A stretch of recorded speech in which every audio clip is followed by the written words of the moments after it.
Você já parou para pensar que às vezes o plano de Deus parece nos contrariar?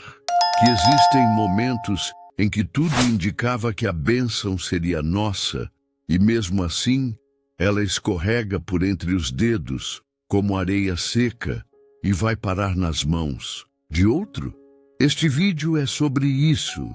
Sobre um primogênito que viu seu posto ser invertido, sobre mãos cruzadas por um velho cego que enxergava muito mais do que todos os olhos abertos ao seu redor. Hoje vamos mergulhar na história da tribo de Manassés e você vai descobrir que nem sempre o primeiro lugar significa o maior valor. Que na economia do céu há uma lógica que subverte nossas expectativas. Uma lógica que escolhe os improváveis, que honra os esquecidos, que levanta os improváveis para cumprir um propósito eterno. E olha, esse vídeo não é só sobre história antiga, é sobre você, sobre os momentos em que você se sentiu preterido, esquecido, deixado para depois.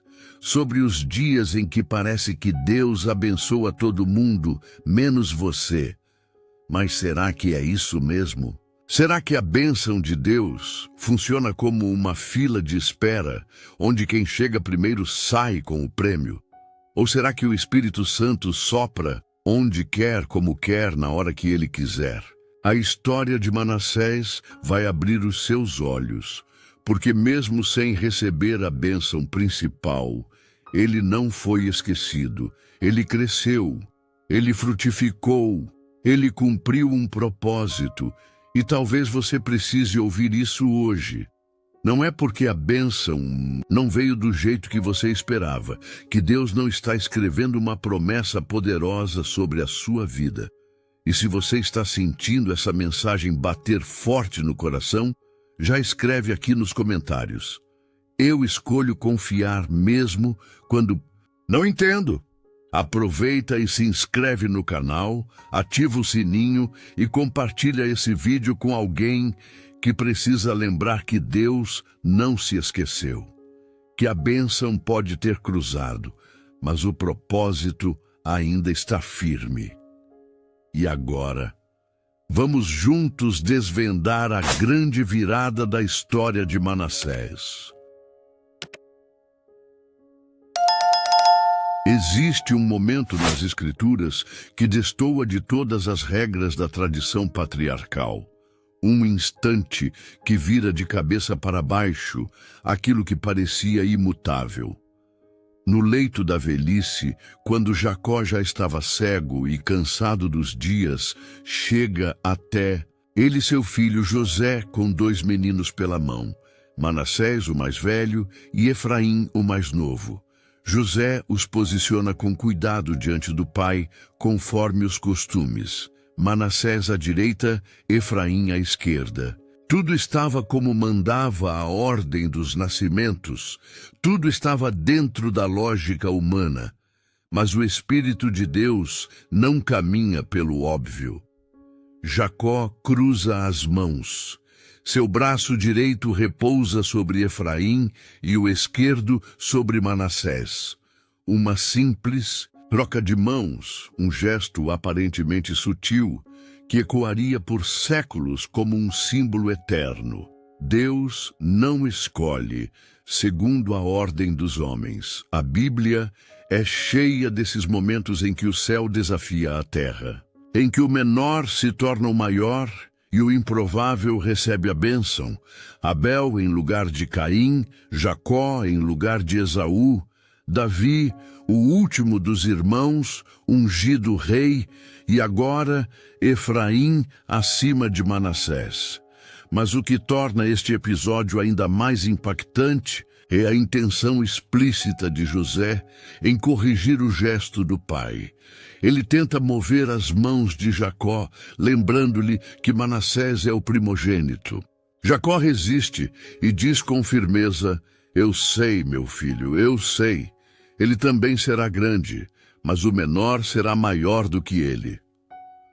O patriarca estava cego aos olhos, mas não ao espírito. Ele via além da genealogia. Ele enxergava o futuro profético que Deus revelava, e não a lógica da carne. Essa cena, tão rica em significado, lança sobre Manassés uma sombra que o acompanharia por gerações. Ele não foi amaldiçoado, nem rejeitado por completo. Ele ainda seria uma grande tribo, numerosa e forte, mas ele foi superado. A bênção da primogenitura, que trazia consigo não apenas prestígio, mas destino, foi dada a Efraim.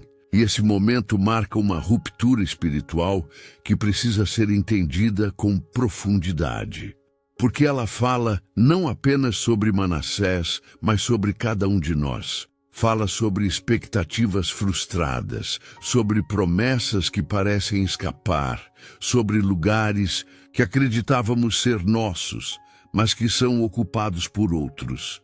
E mais do que isso, fala da soberania divina, que não consulta o mérito humano para determinar seus escolhidos.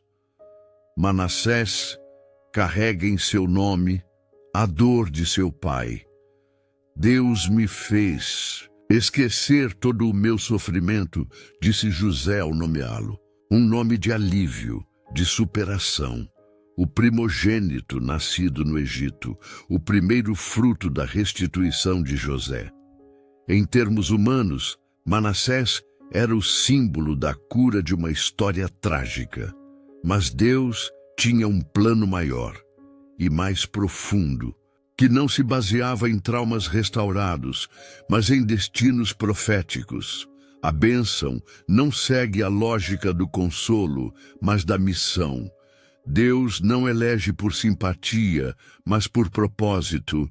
E esse é o ponto mais desconcertante e, ao mesmo tempo, libertador. A bênção verdadeira não está presa à ordem natural das coisas, mas ao sopro divino da vontade eterna. Para Manassés, ser preterido não significava ser desprezado. E aqui está o equilíbrio. A cruz das mãos de Jacó não foi uma maldição, mas uma reorientação. Muitas vezes, Deus permite que percamos um título, um posto, uma honra, não para nos humilhar, mas para nos posicionar corretamente naquilo que Ele nos confiou. A tribo de Manassés ainda seria poderosa, herdaria uma das maiores porções da terra prometida, daria origem a juízes, líderes, guerreiros, mas jamais teria o mesmo destaque espiritual de Efraim, cuja linhagem seria lembrada como uma das mais importantes de Israel. A bênção não foi anulada, apenas redirecionada. E este é um ensino que desafia a mentalidade humana de mérito, e comparação e inveja. Este episódio nos obriga a confrontar uma verdade bíblica desconfortável. A graça de Deus escapa ao controle do merecimento. Ela é soberana, imprevisível, desconcertante. E isso vale tanto para quem recebe quanto para quem observa. Manassés teve que aprender a viver com a bênção dada a outro. E nós, quantas vezes também não passamos pelo mesmo? Esperamos por algo, trabalhamos por algo, cremos que merecemos aquilo, mas no final vemos outro ocupando o lugar que pensávamos ser nosso. A tentação é cair na amargura, na comparação, na autocomiseração. Mas o ensinamento de Manassés é outro. Aceitar com maturidade aquilo que Deus permite e frutificar na porção que Ele nos concedeu. A história não termina no capítulo da bênção cruzada. Manassés vai se desenvolver, crescer, ocupar territórios importantes. Sua tribo não será apagada da história. Pelo contrário, ela estará presente nas conquistas, nas batalhas, nas decisões do povo de Israel. Mas sempre com essa marca sutil. Foi o primogênito, mas não o principal. E isso nos mostra que há espaço na promessa de Deus, até mesmo para aqueles que parecem ter sido deixados para trás, porque no reino ninguém é esquecido, nenhum nome é acidental, nenhuma linhagem é irrelevante. A cruz das mãos de Jacó não foi um fim, foi o começo de uma nova configuração divina, onde cada um cumpre seu papel segundo o que o céu determinou. E aqui está talvez o maior ensinamento deste episódio. Não se trata de ser o primeiro, mas de ser fiel onde Deus te colocou. A história de Manassés nos ensina a viver sem comparação, a aceitar que, às vezes, a bênção pula um, não porque este não tenha valor, mas porque o outro carrega um chamado diferente. Em vez de alimentar ressentimentos, Manassés nos convida a permanecer na herança que nos cabe e a fazê-la frutificar com excelência. Porque no final, o reino de Deus não é sobre quem aparece mais, mas sobre quem obedece com mais profundidade. O céu não mede grandeza em títulos, mas em fidelidade. E nisso mesmo, sem ser o escolhido da bênção principal, Manassés ainda pode ensinar gerações. A tribo de Manassés cresceu não apenas em número, mas em significado. Ao lado da tribo de Efraim, seu irmão mais novo, Manassés formava metade da poderosa descendência de José, aquele que foi usado por Deus para preservar a vida durante o período de fome. O mais curioso e até desconcertante é que, mesmo sendo o primogênito, Manassés foi preterido na bênção final de Jacó, que impôs as mãos sobre Efraim, o mais novo, e o colocou como superior. Aquilo que deveria ser motivo de revolta se tornou silêncio. Manassés, mesmo ofuscado, cresceu. Mesmo sem a bênção da primogenitura, prosperou. Mesmo sem o holofote, cumpriu seu papel. Isso é um sinal claro do agir de Deus. Ele exalta os humildes, honra os que seguem em silêncio e escreve grandes histórias com pessoas que parecem pequenas aos olhos do mundo. Havia algo profundamente simbólico na travessia do Rio Jordão. Enquanto muitos aguardavam o momento de entrar na Terra Prometida, um grupo decidiu permanecer do outro lado. Era como se dissesse: queremos a bênção, mas preferimos o conforto.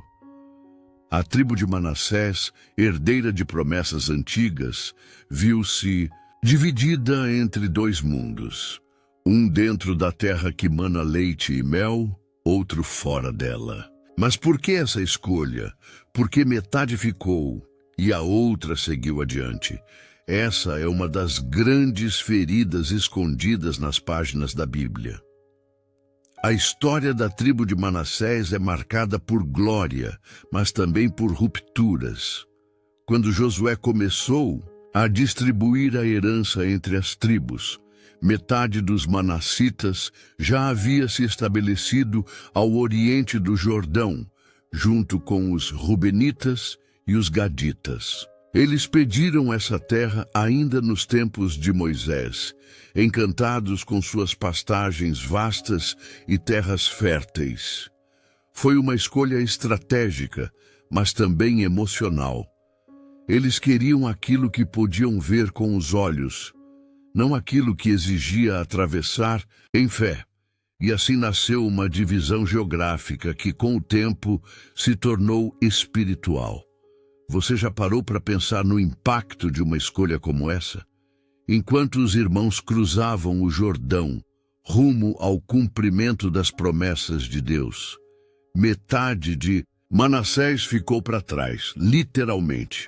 Eles construíram cidades, plantaram raízes, mas também ergueram barreiras invisíveis. A unidade que deveria definir Israel foi partida em duas. Como manter viva a identidade de uma tribo se seus membros estão separados pelo próprio rio que representa a promessa? Essa é uma pergunta que ecoa até hoje em corações que se sentem divididos entre a fé e o mundo. O nome Manassés tem um significado profundo: fazer esquecer. José o escolheu como um testemunho de que Deus o fez esquecer de toda a dor do passado. Mas agora, com a divisão da tribo, era como se o nome ganhasse outro peso. Esquecer-se dos irmãos, esquecer-se da terra da promessa. É como se a herança estivesse sendo diluída, fragmentada. E não é assim que muitas vezes acontece com aqueles que se afastam da comunhão? Eles não negam Deus, mas vivem distantes do outro lado do Jordão, onde o compromisso é menor e o risco é evitado. Ao longo do tempo, essa divisão começou a produzir consequências silenciosas. A metade oriental de Manassés passou a enfrentar ataques mais frequentes dos inimigos, ficando vulnerável às investidas das nações vizinhas. Já a metade ocidental, mais próxima do centro religioso e político de Israel, foi integrada com mais força à história do povo.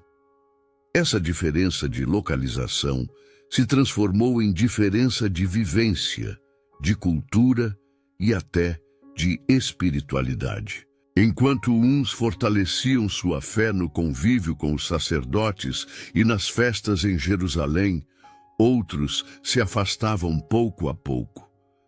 Você já percebeu como o ambiente molda a fé? A distância da presença de Deus, representada pelo tabernáculo e depois pelo templo, fez com que a parte oriental de Manassés fosse se distanciando dos rituais e das práticas espirituais. Era como viver numa periferia sagrada, onde o zelo se esfria com o tempo. E quando o zelo esfria, o coração perde sensibilidade para as promessas de Deus. Ainda hoje, muitas pessoas vivem fora do Jordão, próximas de Deus no discurso, mas distantes na prática. É o tipo de distância que não se mede em quilômetros, mas em decisão. Mesmo assim, havia orgulho em ser de Manassés. Afinal, essa tribo descendia de José, o salvador do Egito, o homem que manteve viva a esperança do povo em meio à fome. Mas bastava esse legado para sustentar a fé em tempos de crise? A resposta é dolorosa. A metade oriental de Manassés foi uma das primeiras a ser levada ao exílio assírio séculos depois. Sua vulnerabilidade geográfica tornou-se um símbolo de sua fragilidade espiritual. E tudo começou com uma escolha aparentemente simples: ficar do lado de cá. O que nos faz escolher ficar de fora da promessa? O conforto, a segurança, o medo de lutar por aquilo que Deus prometeu? A tribo de Manassés ensina que nem sempre a herança é rejeitada com palavras. Às vezes, ela é abandonada em silêncio, com decisões que parecem pequenas, mas abrem rachaduras profundas. E isso nos leva a refletir: quantas vezes deixamos de atravessar o Jordão da fé por causa de uma aparência de estabilidade? Quantas bênçãos estão do outro lado esperando quem tem coragem de se mover? A história da divisão começa nos tempos de Moisés, quando os líderes das tribos de Ruben e Gade pediram para ficar com as terras conquistadas a leste do Jordão. Moisés, num primeiro momento, ficou indignado. Será que vocês querem que seus irmãos vão à guerra enquanto vocês ficam aqui acomodados? Essa foi a pergunta que os confrontou. Depois, eles prometeram que iriam com os outros à batalha e só depois voltariam para suas terras. A metade de Manassés se juntou a esse acordo, mas o fato é que a semente da separação já havia sido plantada. Dividir-se por fora, muitas vezes revela uma divisão que já existia por dentro. E o mais assustador, esse tipo de fratura espiritual não é abrupta, ela é progressiva. Vai acontecendo aos poucos, até que se torne impossível ignorar. A tribo de Manassés, mesmo com todos os seus feitos, carregava essa dor, a de estar dividida entre dois mundos. Quantas famílias hoje não vivem essa realidade? Divisões geográficas, emocionais, espirituais, tudo isso gera um tipo de solidão invisível que vai corroendo os laços que deveriam ser sagrados. A Bíblia não esconde os erros de seu povo, e talvez isso seja o que mais nos ensina. Quando lemos sobre Manassés, aprendemos que até aqueles que estão incluídos nas promessas podem, com o tempo, se distanciar delas. Não por falta de amor de Deus, mas por decisões mal alinhadas com a fé. E aqui entra um ponto crucial. A escolha de hoje define o legado de amanhã. A metade oriental de Manassés não deixou de ser povo de Deus, mas passou a viver à margem do centro espiritual de Israel. Isso fez toda a diferença com o tempo. A geografia virou símbolo da alma. Estar longe de Jerusalém era, aos poucos, se afastar da presença de Deus, da comunhão, da adoração coletiva. A fé vivida em isolamento tende a enfraquecer. E foi assim que Manassés, do lado oriental, se viu vulnerável, exposta, enfraquecida. A lição é clara. Quem quer crescer na fé precisa estar próximo da fonte.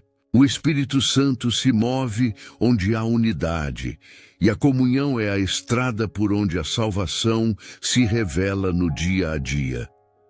A palavra de Deus é um espelho. Quando olhamos para Manassés, vemos a nós mesmos. Quantas vezes nos dividimos entre a fé e o medo? Entre o chamado e a comodidade, entre a missão e a estabilidade. Manassés é o retrato da alma que quer as bênçãos de Deus, mas hesita em pagar o preço da obediência. Mas eis o ponto de virada. Ainda há tempo de atravessar o Jordão. Ainda há tempo de restaurar o que foi separado. A promessa de Deus continua viva. E ela chama os que estão à margem de volta para o centro. Manassés também nos surpreende no modo como se destaca em tempos de guerra. Em Juízes, vemos membros dessa tribo sendo usados por Deus em momentos cruciais, como Gideão, que apesar de se considerar o menor da casa do seu pai e sua casa a menor da tribo de Manassés, foi levantado por Deus para libertar Israel dos midianitas. Gideão representa o espírito da tribo.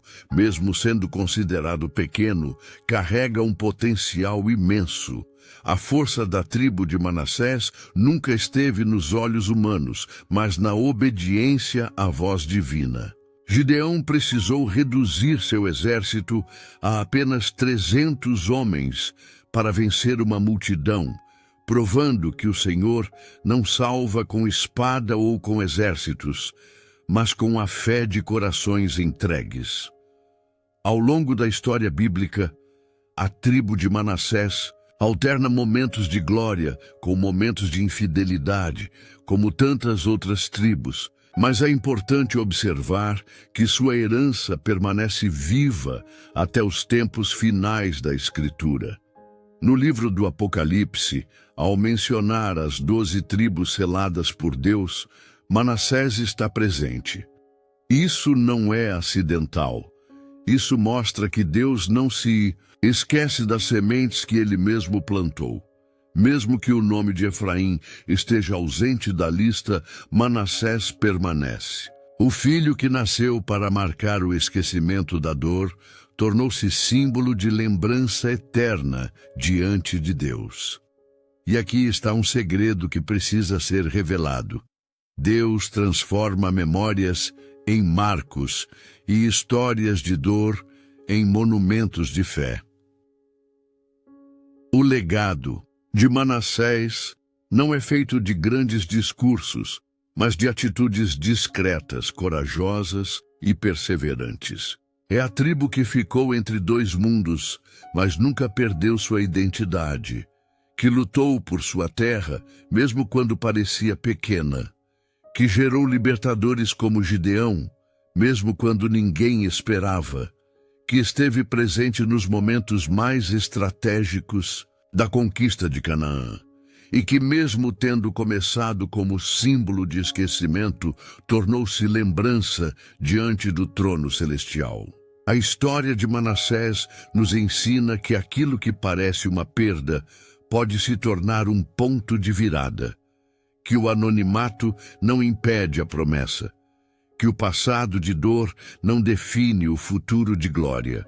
Hoje, quando ouvimos o nome da tribo de Manassés, precisamos enxergar mais do que uma posição geográfica ou uma linhagem genética.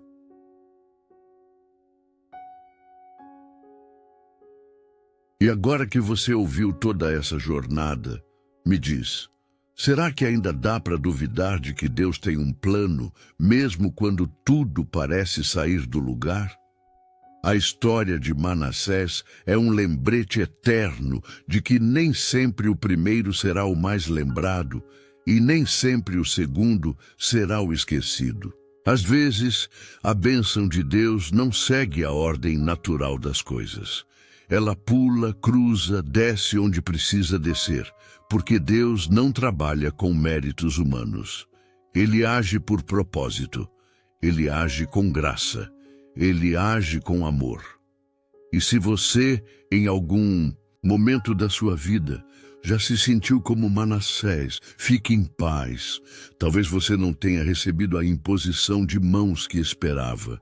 Talvez sua vida tenha sido marcada por uma inversão que doeu, que deixou marcas, que tirou seu chão. Mas não tire conclusões apressadas. A bênção pode não ter vindo naquele momento, mas o propósito está se cumprindo agora. Manassés não foi esquecido. Pelo contrário, ele cresceu, prosperou, deixou descendência, formou uma das tribos mais extensas de Israel. A bênção pode ter passado para Efraim, mas a promessa não saiu das mãos de Manassés. Você percebe? A graça de Deus é abundante. Ela não exclui, ela soma. O Espírito Santo não opera segundo nossas expectativas, mas segundo a vontade perfeita do Pai. Por isso, a sua fé precisa continuar firme. A sua esperança precisa continuar de pé. Não importa se você se sente deixado de lado hoje. Deus pode estar apenas te preparando para algo muito maior do que você imaginava. E talvez seja justamente por isso que ele te trouxe até esse vídeo, para te lembrar de que o amor de Deus não falha, que suas promessas são vivas e que a salvação está à sua porta. E agora eu te pergunto, o que você vai fazer com essa revelação? Vai guardar para si? Ou vai permitir que ela transforme sua forma de ver a vida? Deixa aqui nos comentários. A bênção pode cruzar, mas o propósito de Deus é reto. Compartilhe essa mensagem com alguém que está vivendo dias de silêncio, de espera, de frustração, porque essa palavra tem poder para curar. Ah, e antes de ir embora, não se esquece, se inscreve no canal, ativa o sininho para receber os próximos vídeos e se junte a essa comunidade que cresce com fé, com oração e com esperança no coração. Aqui a gente caminha junto, guiado pela palavra, impulsionado pelas promessas de Deus. E para encerrar, deixa que a própria Escritura fale com você. O Senhor é bom, um refúgio em tempos de angústia. Ele protege os que nele confiam. Naum 1:7. Fica com essa certeza.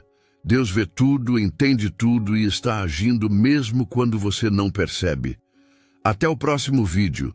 Que o amor de Deus e a paz do Espírito Santo estejam com você hoje e sempre.